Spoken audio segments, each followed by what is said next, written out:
James, Leah said, smiling at me over the candles on her birthday cake, you're patient, careful, always paying attention.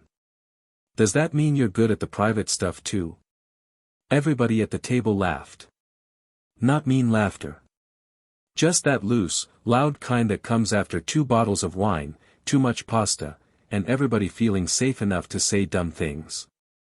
Leah laughed too, but I saw her face change right after the words left her mouth. Her eyes flicked down to her plate, then back to me, like she already knew she had stepped somewhere she had not meant to step. I could have saved it. That was the thing. I could have smiled, made some contractor joke about measuring twice and cutting once, and everyone would have laughed harder. The whole thing would have passed in 10 seconds. But I didn't.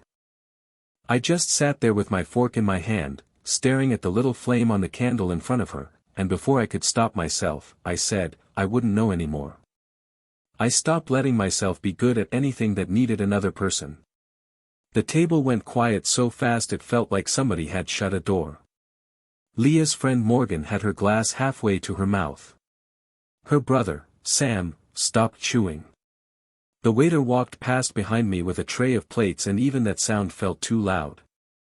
Leah looked at me, and the smile was gone now. Not because she was mad. That would have been easier. She looked worried. She looked like she had seen something fall out of my pocket that I had been carrying around for years. I pushed my chair back. James, she said softly. I'm good, I told her. That was my favorite lie. I had used it so much people in town stopped checking if it was true. I stood up, set my napkin on the table, and nodded at the others. Happy birthday, Leah. I'm sorry. I've got an early start tomorrow. Nobody bought it. I didn't expect them to. Leah started to move like she might follow me, but Sam touched her arm, probably thinking he was helping. I didn't look back long enough to see if she shook him off. The restaurant was one of those warm little places on Main Street with brick walls, old black and white pictures, and tables set too close together. Everybody knew everybody, or at least knew somebody who knew them. I had fixed the owner's back deck the summer before, and he lifted a hand at me from near the bar as I passed. I pretended not to see him. Outside, the Tennessee evening had cooled down. The streetlights were on, and the windows along Main were glowing yellow. People were walking out of shops, laughing, holding leftover boxes, talking about normal things. Ball games. Bills. Kids. Work. I stood by my truck for a second with my keys in my hand and felt stupid. 38 years old, grown man, builder of porches and roofs and kitchen additions, and one bad answer at a birthday dinner had knocked the breath out of me. I got in and started the engine. For a few minutes, I just drove. Not toward home. Home was worse. Home was a 2-bedroom house with Claire's coffee mug still on the second shelf of the cabinet, handle facing out like she might come in tomorrow morning and reach for it. Home was the couch where I ate dinner with the television on low. Home was clean, quiet, paid for, and empty in a way that got louder after dark. Claire had been gone 4 years. People stopped saying, I'm sorry, after the first year. By the second year, they expected me to start making jokes again. By the third, they acted like grief was a room I should have finished painting and moved out of by now. I tried. I worked. I fixed sagging floors. Replaced windows. Patched roofs after spring storms. Built a wheelchair ramp for Mrs. Henley and refused to charge her full price. I kept my invoices straight. Paid my taxes. Showed up on time. Folks in town said I was steady. Steady was just another word for stuck when nobody wanted to say it out loud. Leah was the only one who never treated me like a project she had given up on. After the funeral, she brought groceries even when I said I didn't need them. She made coffee in my kitchen because I forgot how. She sat on my porch and talked about nothing until I could stand the sound of another person's voice again. And when weeks turned into months and everybody else started drifting back to their own lives, she kept showing up. Every Thursday at first. Then whenever. Sometimes she brought soup. Sometimes she brought gossip from the library where she worked. Sometimes she didn't bring anything except herself, and that was worse, because I started needing it. That was the part one had been trying not to look at. Somewhere between her knocking on my door with takeout and her falling asleep on my couch during an old movie, Leah stopped being just the friend who had stayed. She became the person I watched for. The person whose name lighting up my phone made the room feel less flat. And I hated myself a little for that. Not because of Leah. Never because of Leah. Because wanting something new felt like I was turning my back on Claire. Like I was leaving her behind in some place I had promised to stay. I drove past my street. Then past the feed store, past the church with the white steeple, past the dark little softball field where kids had played earlier that evening. I knew where I was going before I let myself say it. The cemetery sat just outside town, behind an iron gate that never locked because around here people figured grief kept its own hours. I stopped at the gas station first and bought a cheap bundle of flowers from the plastic bucket by the door. The cashier, a teenage kid with earbuds in, didn't ask who they were for. I was thankful for that. When I pulled up by the cemetery gate, the gravel popped under my tires. I turned off the engine and sat in the dark with the flowers across my lap. My phone buzzed once in the cup holder. Leah. I didn't look at the message. I could not explain it to her. Not yet. Not with her birthday dinner still warm behind us and my ugly little truth sitting in the middle of that table like spilled coffee. So I got out, took the flowers, and walked through the gate toward the old tree near the back. Claire's stone was right where I had left it. Of course it was. I stood there for a long moment, holding those flowers like a fool, and finally said, "Hey, Claire." My voice sounded rough. I messed up tonight. And that was where I ended up, talking to the only place that never asked me to be fine. I messed up tonight, I said again, because saying it once did not feel like enough. The cemetery was quiet except for bugs in the grass and a truck passing somewhere out on the road. I set the flowers down against Claire's stone and wiped my hand on my jeans, even though there was nothing on it. They had a dinner for Leah, I said. Her birthday. You would have liked the place. Too loud, too crowded, tables too close together. The kind of place you used to say had good bread and bad parking. I let out a small breath that almost turned into a laugh, but it didn't make it all the way. She looked happy, I said. That's the part that got me first. She had this green dress on. Nothing fancy. Just Leah. Everybody was talking over each other, and she kept trying to make sure nobody felt left out.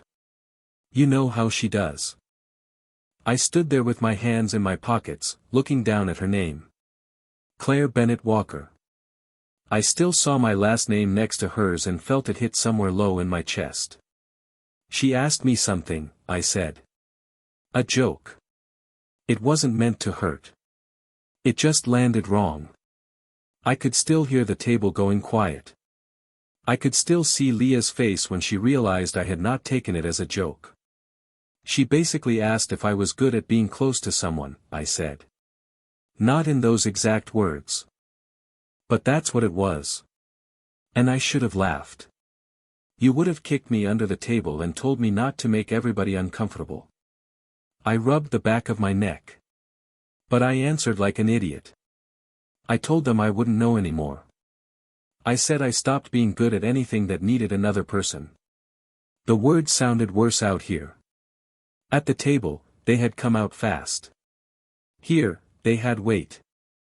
I don't know why I said it, I told her. Maybe because it was true. I looked over my shoulder toward the gate. Nobody was there. Just the road, the dark line of trees, and the weak light from the old lamp near the entrance. I still have your mug, I said. The blue one with the chip in the handle. It's still in the cabinet. Same spot. I don't use it. I don't move it. I just keep it there like that proves something. My throat tightened, and I hated that it still happened so easily. I go to work. I come home. I eat whatever I picked up on the way. I sleep. I wake up and do it again. Folks ask how I am, and I say I'm good. I've gotten real good at saying that. I took a slow breath. But Leah knows. Her name sounded different out here. Like I had brought someone living into a place that belonged to the past. She's known for years, I said. She never pushed me. She never made a big speech about healing or moving on or any of that. She just kept showing up. Groceries. Coffee. That terrible soup she made the first winter after you were gone. You remember how bad she was at cooking. I smiled a little despite myself. She's better now. A little. The smile faded. I think about her when she's not around, I said. That was the first sentence that really scared me. I looked down at Claire's stone like it might change if I told the truth too clearly. I wait for her texts. I notice when she's tired. I know how she takes coffee now without asking. I know when she's pretending she's fine because she does this thing with her mouth, like she's holding the words in with her teeth. I shook my head. And tonight, when she asked that question, it wasn't just the question. It was that I wanted to answer a different one. I wanted to tell her I don't know if I remember how to be wanted by somebody. I don't know if I remember how to let somebody stand close. And I'm scared that if I try, it means I'm walking away from you. I was terrified that loving someone new meant betraying the one I lost. Is moving on a sign of healing, or is it just forgetting? Write your thoughts in the comments. The night stayed still. No answer. No sign. Just my own voice and the ground under my boots. I loved you, I said. I still do. That's the hard part. People talk like love ends clean. Like there's a box for then and a box for now. But it doesn't work like that. You're still in the house. Not in some strange way. Just, in the little things. The mug. The towels you picked. The dent in the hallway trim from when I moved that dresser and you laughed at me for acting like I didn't do it. I rubbed my eyes with my thumb and finger. And Leah is in the house too. Her jacket on the chair sometimes. Her books on my table. Her coffee in my sink. Her voice on my porch. I swallowed hard. I don't know what that makes me. A soft sound came from behind me. Not loud. Just gravel shifting under a shoe. I turned fast. Leah stood near the path, a few yards away, one hand wrapped around her phone, the other tucked against her side like she didn't know what to do with it. Her face looked pale in the cemetery light. For a second neither of us moved. Then she said, "I'm sorry." I looked away, then back at her. "How much did you hear?" "Enough," she said. I wanted to be angry. It would have helped. But she looked so sorry and so scared that I could not find it. "You followed me?" "I saw your face when you left," she said. "James, I've known you too long to let you drive off looking like that. It's your birthday." "I know. You should be back at dinner." "I didn't want dinner after you left." That hit harder than it should have. She took one step closer, then stopped near the edge of the grass. "I shouldn't have asked that. It was stupid. I was trying to be funny, and it came out too personal. It wasn't your fault. It was my question. It was my answer." She looked at Claire's stone, then lowered her voice. "I didn't come here to listen. I swear. I got here, and I heard you talking, and I should have backed away. But then you said my name. I nodded once because I did not trust myself to say anything." Leah walked closer and stood beside me, not too close, but close enough that I could feel she was there. For a while, we both looked at the stone. She was kind to me, Leah said. Claire. Not everybody was, when I first moved here. She was. She liked you. I liked her too. That helped more than I expected. Not fixed. Just helped. Leah turned toward me. Your answer at dinner scared me. I gave a dry little laugh. Scared everybody, I think. No, she said. Not like that. It sounded like someone who forgot he was still allowed to be alive. I looked at her then. Her eyes were wet, but she was holding herself steady. I don't know what I'm allowed to be, I said. You don't have to know tonight. I nodded, but I could feel the truth between us now. It was standing right there, and neither of us could pretend it was only friendship anymore. Leah looked down at her phone. Her thumb moved over the screen, then stopped. There's something I need to show you, she said. What? She hesitated. A message I wrote months ago. To me? She nodded. My chest tightened. She unlocked her phone and opened a note, not a text. Then she held it out, but did not let go of it. I read the first few lines. James, I don't know how to say this without making everything harder for you. I love you. Not because I'm trying to fill the empty place in your life. Not because I think you need fixing. I just do. I have for longer than I want to admit. I stopped reading. Leah pulled the phone back like she was afraid she had already shown too much. I never sent it, she said quickly. I wasn't trying to pressure you. I knew you were still carrying so much, and I didn't want to become one more thing you had to manage. So I wrote it, and I kept it, and I told myself that was enough. I stared at her. I was stunned, but not the way a man is stunned by something impossible. More like the way you feel when you finally find the tool you had been looking for and realize it had been on the workbench the whole time. You love me? I asked. Her mouth trembled once, but her voice stayed clear. Yes. I looked back at Claire Stone, then at Leah. I don't know how to do this. I don't either. I'm scared. So am I. That should have made it worse. Somehow it didn't. I opened my mouth to answer her. I do not know what I would have said. Maybe something careful. Maybe something honest. Maybe her name.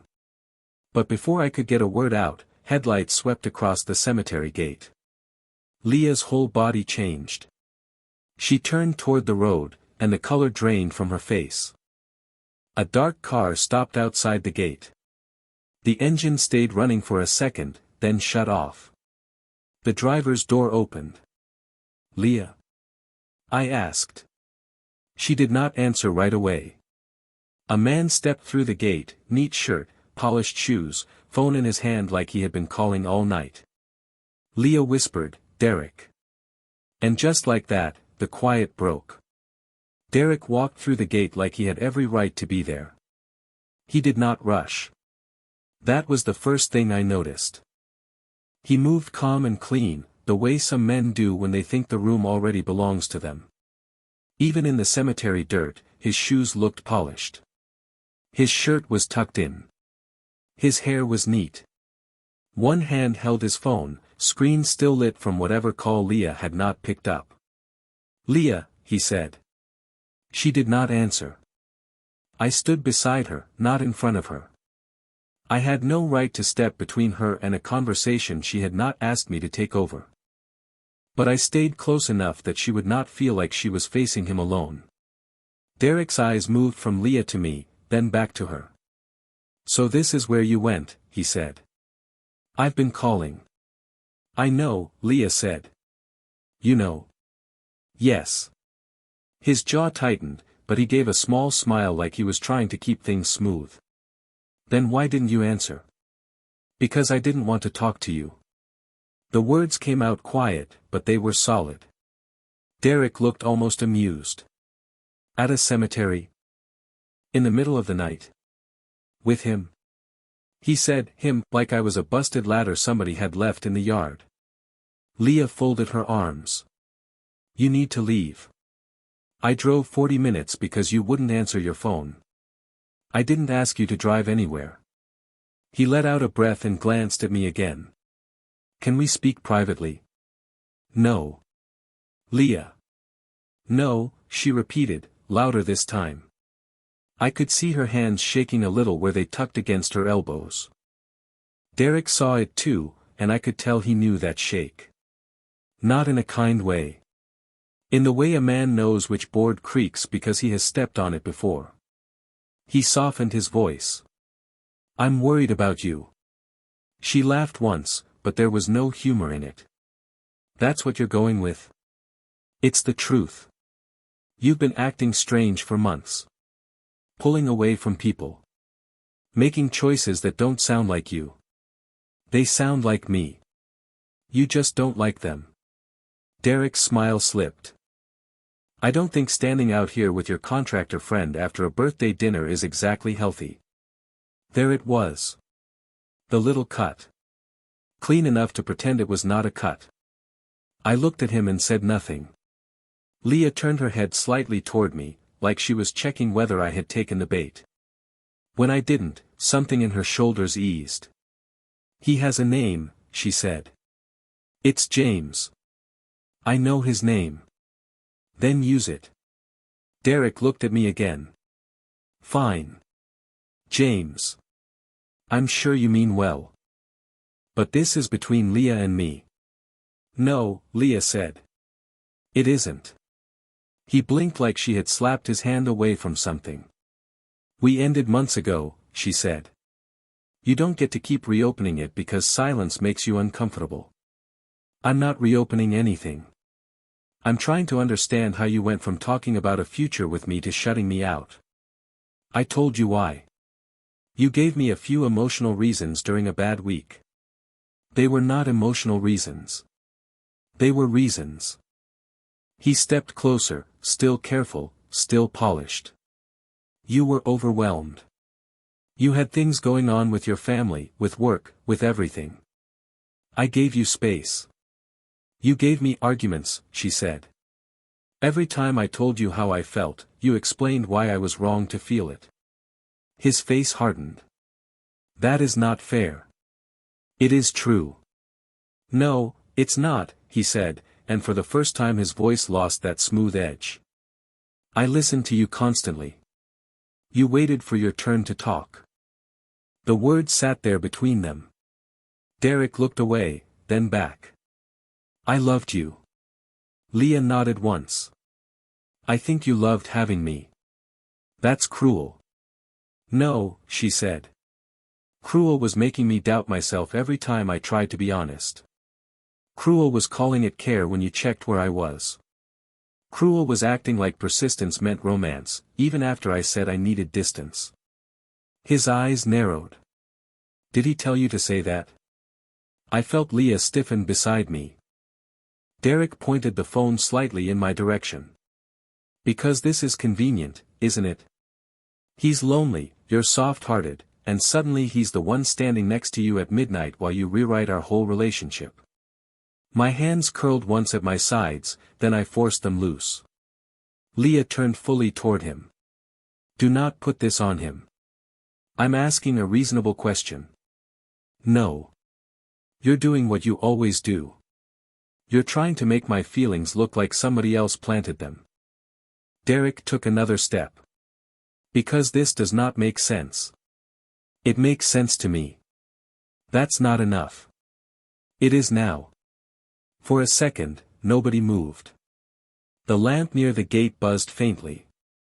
Somewhere behind us, leaves shifted in the old tree over Claire's grave. I could hear Leah breathing through her nose, slow and controlled, like she was holding a door shut with both hands. Derek lowered his voice again. Come talk to me by the car. No. 5 minutes. No. Leah, stop making a scene. She looked around at the empty cemetery. There's no scene. There's just you not getting what you want. That was when his calm broke. He reached for her wrist. Not hard enough to yank her, not dramatic enough that he could not explain it away later. Just a quick grip, like he still believed he could move her where he wanted and call it concern. I stepped in and put my hand on his forearm. "Let go," I said. My voice came out lower than I expected. Derek looked at my hand like it was dirt on his sleeve. "Back off. Let go of her." Leah pulled her arm free before either of us moved again. Then she stepped back and held up her phone. "If you touch me or him again, I'm calling for help," she said. "I mean it." Derek stared at her. That was the first moment he looked unsure. Not beaten. Not scared. Just thrown off, like the steps he knew by heart had suddenly changed under his feet. "Leah," he said, but her name sounded different now. "No," she said. "You came here because I ignored you. You thought if you showed up in person, I'd feel bad enough to listen. Then you'd talk long enough to make me tired. Then I'd start wondering if maybe I was too harsh, too confused, too emotional, too unfair." Her voice shook at the end, but she did not stop. "I am done doing that." Derek looked down at the gravel. For a few seconds he said nothing. The whole cemetery felt like it was waiting with us. Then he gave a short, bitter nod. "So that's it?" "Yes. You're choosing this." He glanced at me. "Him." Leah's face changed then. Not softer. Clearer. "I'm choosing myself," she said. "And I'm not coming back." Derek swallowed. His mouth opened like he had one more argument ready, but no words came out. Maybe he finally understood there was nowhere for them to land. He looked at me once, and there was anger there, but also something tired underneath it.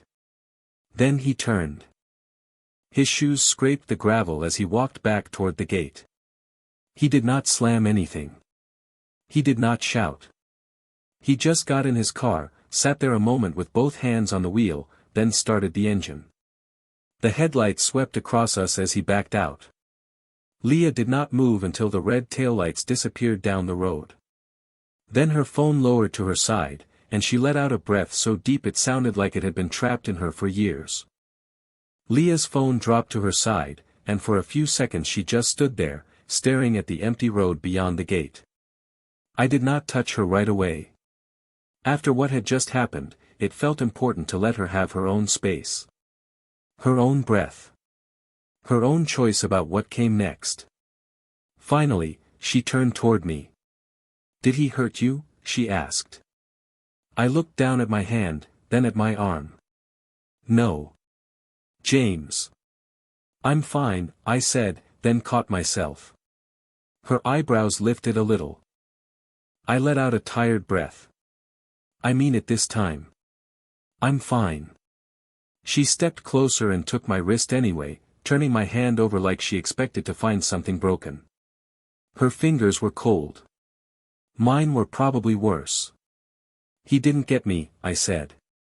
"I know. I just needed to check." That small thing nearly undid me more than Derek had. Not the argument. Not the headlights. Not the way Derek had looked at me like I was some temporary problem. Leah standing in the dark, checking my hand like I mattered. She let go, but not all the way. Her fingers stayed near mine. "I'm sorry," she said. "You don't have to apologize for him." "I'm not."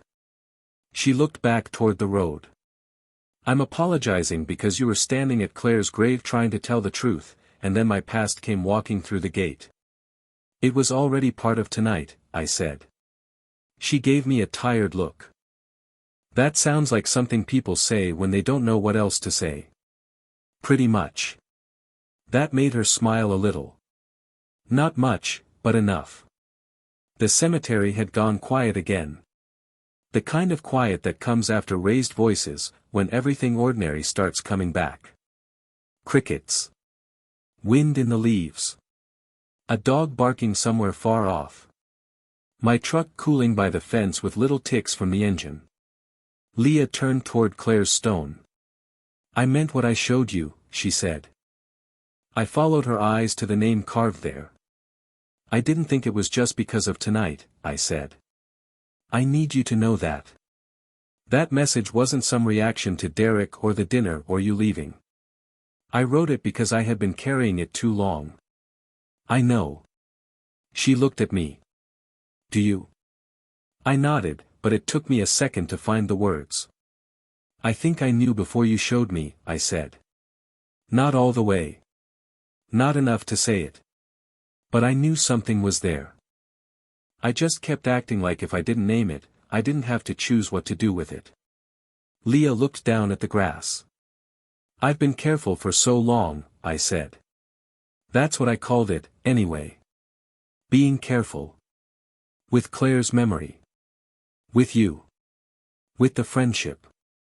With everything. And was it? Some of it. I rubbed my hand over my face. Mostly I was scared. She did not push. She just waited. I was scared that wanting you meant I was leaving Claire behind, I said. Scared that if I let myself have something good, people would think I had gotten over her. Scared that if I told you the truth, I'd lose the one person who kept showing up when I could barely stand myself. Leah's eyes softened. You didn't fix me, I said. I don't want you thinking that's what this is. You didn't come in and patch a hole and make me whole again. I never thought that. I know. But I need to say it. I looked at her fully. You just kept showing up. And after a while, I started remembering there was still somebody in me worth showing up for. Her mouth trembled, and this time she did not hide it. I'm scared too, she said. I nodded. Because of Derek? Partly. She wrapped her arms around herself. He made me doubt my own feelings for a long time. Not all at once. Just little by little. I'd say something hurt me, and by the end of the conversation I'd be apologizing for bringing it up. So now I second-guess myself. Even when I know what I feel. You stood pretty strong tonight. I was shaking the whole time. Standing still while shaking still counts. She breathed out a quiet laugh. Then she looked at me in a way that made my chest ache. I don't want to mistake relief for love. I nodded slowly. That was honest. Hard to hear, but honest. Then we won't rush it, I said. You don't have to say that just to be noble. I'm not noble. I'm tired. And I don't want to ruin the only honest thing I've had in years by trying to force it into a shape tonight. She studied my face. So what are we doing? She asked. I looked at Claire's grave. For 4 years, I had treated that spot like a locked door. Like the only way to prove I loved my wife was to keep part of myself closed off forever. I thought staying frozen was loyalty. I thought loneliness was some kind of payment I owed. But standing there with Leah beside me, I understood something simple. Claire had loved me when I was alive. Not half alive. Not going through motions. Not eating dinner over the sink because sitting at the table felt wrong. She had loved the man who laughed too loud, worked too late, burned toast, forgot grocery lists, and sang badly when he thought nobody could hear him. Staying empty was not honoring her. It was just staying empty. I think, I said slowly, we stop pretending we're only friends. Leah's eyes held mine. And then? And then we go slow. We tell the truth. We don't make promises we can't understand yet. She moved her hand closer until her fingers touched mine. That sounds terrifying, she said. Yeah. And good. Yeah, I said. That too. She took my hand. It was not dramatic. No music. No big speech. Just her cold fingers sliding between mine in the cemetery grass while Claire's name sat in front of us, steady and quiet. I looked down at the stone one more time. I'm not leaving you, I said softly. Leah did not answer for Claire. She did not squeeze my hand like she owned that moment. She just stood with me until I was ready to turn away. Then we walked back through the gate together. At my house, neither of us wanted to go inside right away. So I made coffee, and we carried the mugs out to the porch with 2 old blankets from the hall closet. The night had cooled enough that Leah tucked her feet under her and wrapped the blanket up to her chin. "You still make coffee too strong," she said. "You still drink it." "I'm loyal." "I know." She looked at me over the rim of her mug, and this time the silence between us was different. It was not hiding anything. It was just resting. We talked until late. Not about forever. Not about what people would say. We talked about the dinner, about Sam trying not to stare, about how Morgan would probably call first thing in the morning pretending she only wanted to ask if Leah got home safe. At some point, Leah leaned her shoulder against mine. I did not move away. A few days later, I found myself standing in front of the kitchen cabinet before sunrise. Claire's blue mug was still on the second shelf, handle turned out. I took it down. For a moment, I just held it. Then I washed it, dried it, and put it back with the others. Not hidden. Not set apart. Just there. Behind me, Leah moved around my kitchen like she had been doing it for years, because in a way, she had. She knew where I kept the filters. She knew which drawer stuck. She knew I always forgot to buy sugar until she opened the empty jar inside. "Coffee's almost ready," she said. I turned and watched her reach for 2 mugs. She already knew where everything was. And for the first time in a long time, I let myself be known back.